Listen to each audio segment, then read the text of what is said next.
It's like 5 o'clock in the morning. So I'm going to explain very loosely one of many reasons why the same pedal could, like you build to the same pedal, one could sound different. I don't think this is as common now as it was back in the day because you had more people making them by hand and kind of the parts they'd use for batches would be different, whatever. But when you hear someone from like, I don't know, like 90s before be like, well, this big muff sounded better than this big muff, or this distortion plus sounded better than this distortion plus, I'm going to explain to you why. Well, one of the reasons why. These are resistors, and there are different parts in pedals. There's, resistors, capacitors, electrolytic capacitors, stuff like that. This specific package, man, my hair's crazy. It's 5 a.m. I just woke up. These resistors are 7.5K.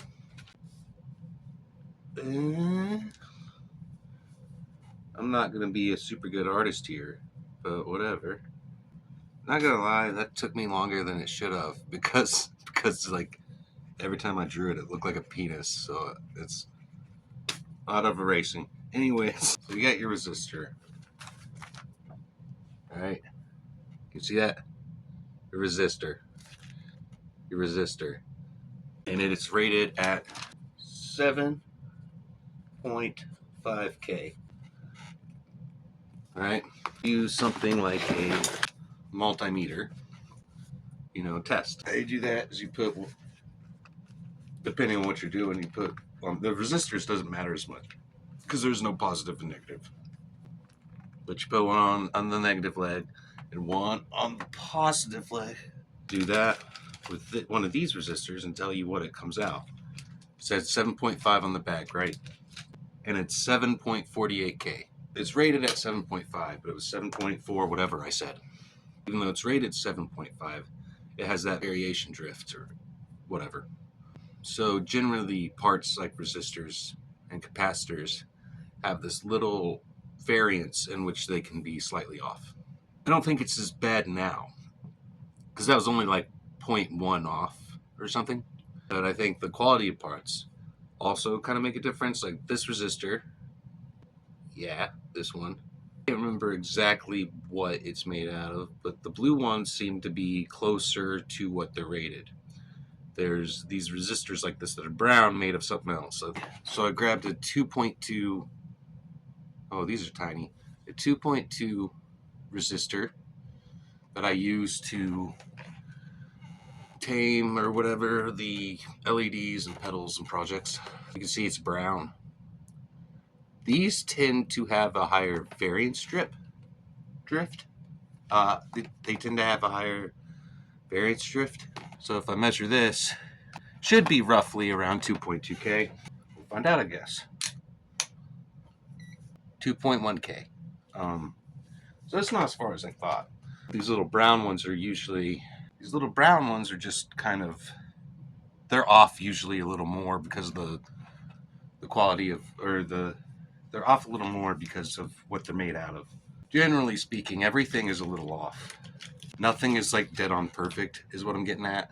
Because of this, you can get pedals, with these components and that variance, the drift from what they're supposed to be rated at can cause them to sound different.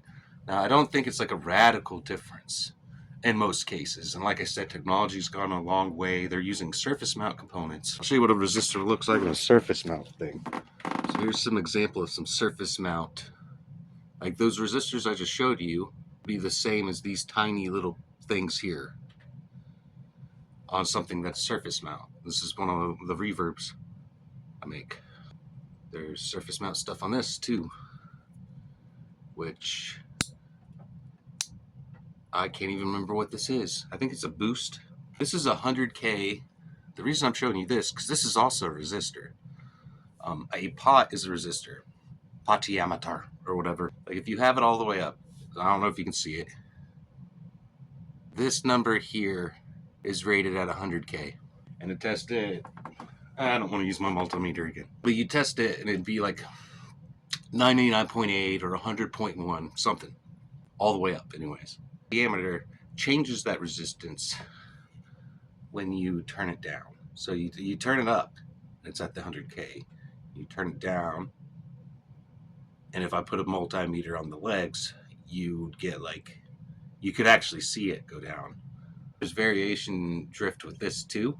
Like it just, different parts are, depending on the quality, the batch, for example, could be, you could have a whole batch of like one's totally rated wrong. I don't think it happens a lot, but a lot of those old pedals, a lot of the old pedals seem to, sometimes they just find parts that were like, it's close enough. An example of that would be like, this is one I made. I like ET. On home. ET. So Distortion Plus, I mean, there's the DoD 250, Distortion Plus, MXR, the Ross Distortion. They're all the same circuit. Every single thing I just said is the same pedal, just different brands of things. But you have people thinking certain ones are better than other ones. And it's like the older ones, yeah, maybe, because back in the day, if they did not have the right part that read the right reading, you know what I mean? They just find one close enough. And you can do that. You can do that all the time. Like I showed this resistor, this 2.2K, and people use them on the LEDs to pedals.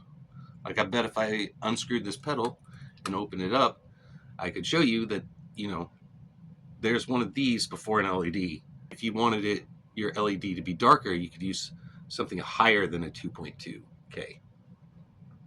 And that's, yeah. I mean, like, there are many reasons why it could sound different, but I think personally, from my perspective, why one of the main difference, older pedals were like that, because you had a bunch of people building them by hand or in like small factories, and the parts that they were getting, depending where they got them or whatever, and what they were made out of, would vary a little more because it's not as consistent as a bunch of people now, with like tons of machinery that's CNC machine kind of stuff, like where everything's just accurate and put in by measurements. The Distortion Plus can sound different when you have an older one because they were making them. They didn't have like a robot make them. One part could be they're like, well, we're out of 4.7 picofarad resistor, and so they just find something close enough to that. It's a pretty cool pedal.